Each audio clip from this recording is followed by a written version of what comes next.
आज जो भव्य मंदिर आकार ले रहा है, इसके पीछे दशकों तक चली लंबी कानूनी लड़ाई है और उससे पहले भी लंबी चली आमने सामने की लड़ाई है। हजारों लाखों लोगों ने अपने प्राणों का बलिदान देकर इस मंदिर के अधिकार की लड़ाई लड़ी है। अयोध्या में राम मंदिर निर्माण का सफर काफी चुनौती भरा रहा है। बाबरी विवाद, अदालतों में चली लंबी लड़ाई और फिर शीर्ष अदालत के फैसले के बाद राम मंदिर का निर्माण होना शुरू हुआ। अब देशवासियों को प्रतीक्षा है तो सिर्फ 22 जनवरी 2024 की। आइए अब आपको इतिहास में लेकर चलते हैं। किस्सा 1526 से शुरू होता है। ये वो साल था जब मुगल शासक बाबर भारत आया था। 2 साल बाद बाबर के सूबेदार मीर बाकी ने अयोध्या में एक मस्जिद बनवाई। ये मस्जिद उसी जगह बनी जहां भगवान राम का जन्म हुआ था। बाबर के सम्मान में मीर बाकी ने इस मस्जिद का नाम बाबरी मस्जिद दिया। यह वह दौर था जब मुगल शासन पूरे देश में फैल रहा था।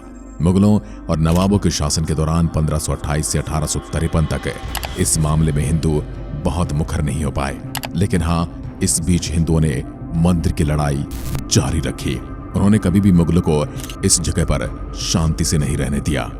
युद्ध चलते रहे, समय बीतता रहा। 19वीं सदी में मुगलों और नवाबों का शासन कमजोर पड़ने लगा।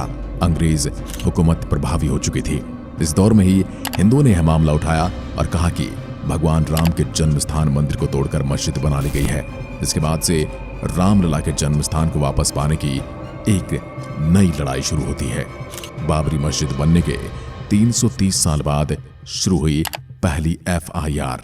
मीर बाकी के मस्जिद बनाने के 330 साल बाद 1858 में लड़ाई कानूनी हो गई थी। इससे पहले आमने सामने के युद्ध लड़े गए थे। जब पहली बार परिसर में हवन पूजन करने पर एक FIR हुई। अयोध्या रिविजिटेड किताब के अनुसार 1 दिसंबर 1858 को अवध के थानेदार शीतल दुबे ने अपनी रिपोर्ट में बताया कि परिसर में चबूतरा बना है। ये पहला कानूनी दस्तावेज है जिसमें परिसर के अंदर राम के प्रतीक होने का प्रमाण है।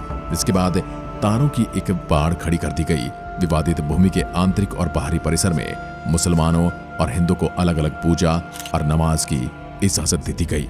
उसके बाद अदालत में पहुंची भगवान राम के पक्के घर की बात। 1858 में हुई घटना के 27 साल बाद 1885 में राम जन्मभूमि के लिए लड़ाई अदालत में एक बार फिर से छिड़ गई, जब निर्मोही अखाड़े के महंत रघुबर दास ने फैजाबाद के न्यायालय में स्वामित्व को लेकर दीवानी मुकदमा दायर किया। दास ने बाबरी ढांचे के बाहरी आंगन में स्थित राम चबूतरे पर बने अस्थायी मंदिर को पक्का बनाने और छत डालने की मांग की। जज ने फैसला सुनाया, वह हिंदू की पूजा अर्चना का अधिकार है, लेकिन वे जिला अधिकारी के फैसले के खिलाफ मंदिर को पक्का बनाने और छत डालने की अनुमति नहीं दे सकते। एक और जहां देश आजादी की लड़ाई लड़ रहा था, वहीं राम मंदिर की लड़ाई भी इसके साथ साथ चल रही थी। अंग्रेजों के खिलाफ आंदोलन चलाकर आजादी लेने की मुहिम जारी रही। वहीं दूसरी ओर राम जन्मभूमि की लड़ाई भी यूं ही चलती रही। देश के आजाद होने के 2 साल बाद 22 दिसंबर 1949 को ढांचे के भीतर गुंबद के नीचे मूर्तियों का प्रकटीकरण हुआ।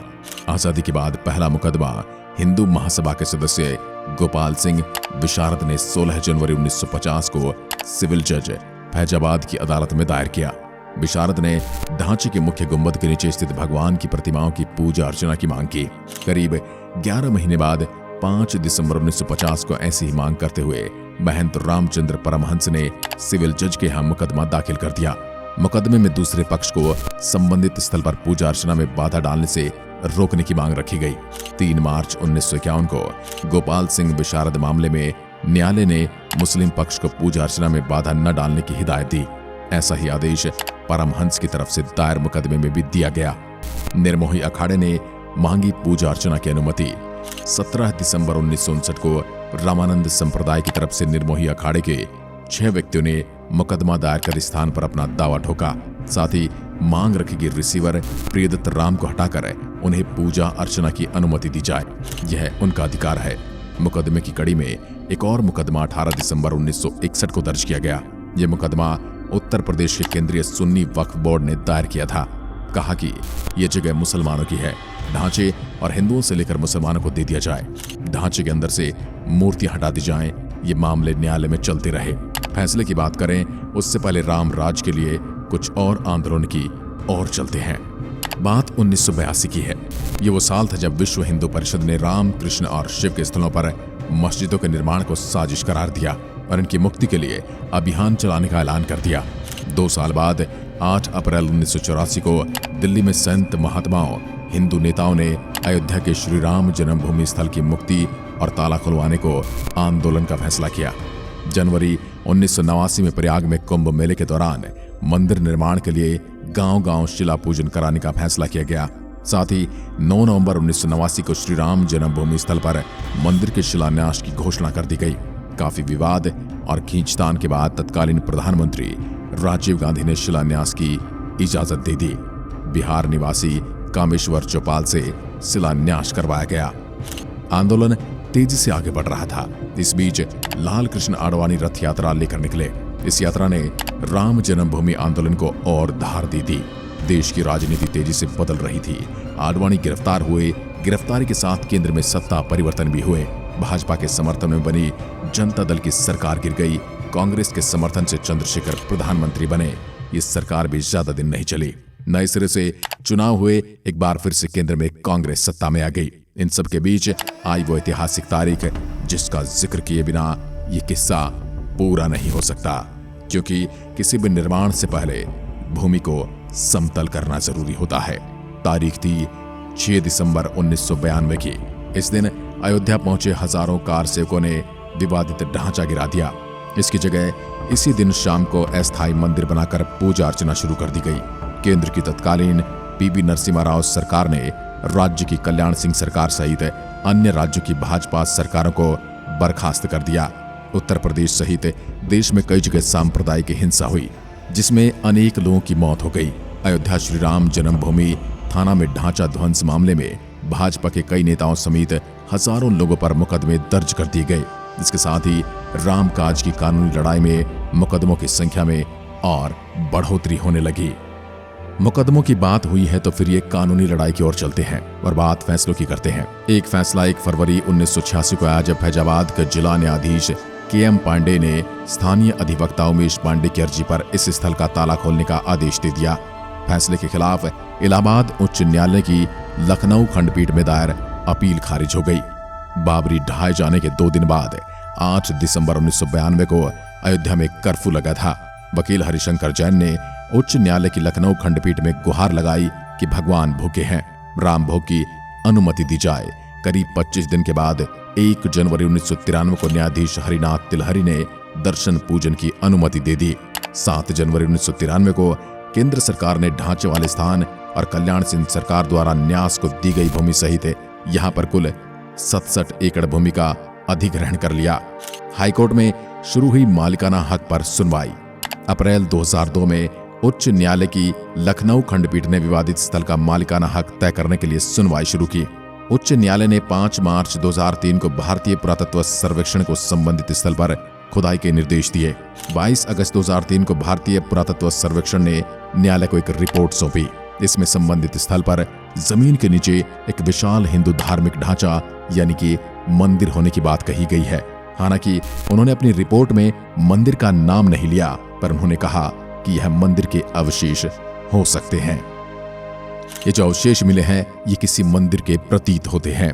30 सितंबर 2010 इलाहाबाद उच्च न्यायालय ने इस स्थल को 3 पक्षों श्री राम लला विराजमान, निर्मोही अखाड़ा और सुन्नी सेंट्रल वक्फ बोर्ड में बराबर बराबर बांटने का आदेश दे दिया। न्यायाधीशों ने बीच वाले गुंबद के नीचे जहां मूर्तियां थी उसे जन्म स्थान माना। इसके बाद मामला सर्वोच्च न्यायालय पहुंचा। 21 मार्च 2017 को सर्वोच्च न्यायालय ने मध्यस्थता से मामला सुलझाने की पेशकश की। ये भी कहा कि दोनों पक्ष राजी हो तो वह भी इसके लिए तैयार हैं। 6 अगस्त 2019 को सर्वोच्च न्यायालय ने प्रतिदिन सुनवाई शुरू की। 16 अक्टूबर 2019 को सर्वोच्च न्यायालय में सुनवाई पूरी हुई और कोर्ट ने फैसला सुरक्षित रख लिया। इससे पहले 40 दिन तक लगातार सुप्रीम कोर्ट में सुनवाई हुई। 9 नवंबर 2019 को 134 साल से चली आ रही लड़ाई में अब समय था अंतिम निर्णय का। 9 नवंबर 2019 को सर्वोच्च न्यायालय यानी सुप्रीम कोर्ट ने संबंधित स्थल को श्री राम जन्मभूमि माना और 2.77 एकड़ भूमि रामलला के स्वामित्व की मानी। वहीं निर्मोही अखाड़ा और सुन्नी वक्फ बोर्ड को और उनके दावों को खारिज कर दिया गया। इसके साथ ही कोर्ट ने निर्देश दिया कि मंदिर निर्माण के लिए केंद्र सरकार 3 महीने में ट्रस्ट बनाए और ट्रस्ट निर्मोही अखाड़े के एक प्रतिनिधि को शामिल करे। इसके अलावा यह भी आदेश दिया कि उत्तर प्रदेश की सरकार मुस्लिम पक्ष को वैकल्पिक रूप में मस्जिद बनाने के लिए 5 एकड़ भूमि किसी उपयुक्त स्थान पर उपलब्ध कराए। इसी के साथ दशकों से चली आ रही लंबी कानूनी लड़ाई समाप्त हो गई। अब बारी थी निर्माण की। 5 फरवरी 2020 को प्रधानमंत्री नरेंद्र मोदी ने अयोध्या में मंदिर निर्माण के लिए राम जन्मभूमि तीर्थ क्षेत्र ट्रस्ट की घोषणा की। ठीक 6 महीने बाद 5 अगस्त 2020 को अयोध्या में राम मंदिर की आधारशिला रखी गई थी, जिसमें प्रधानमंत्री मोदी शामिल हुए थे।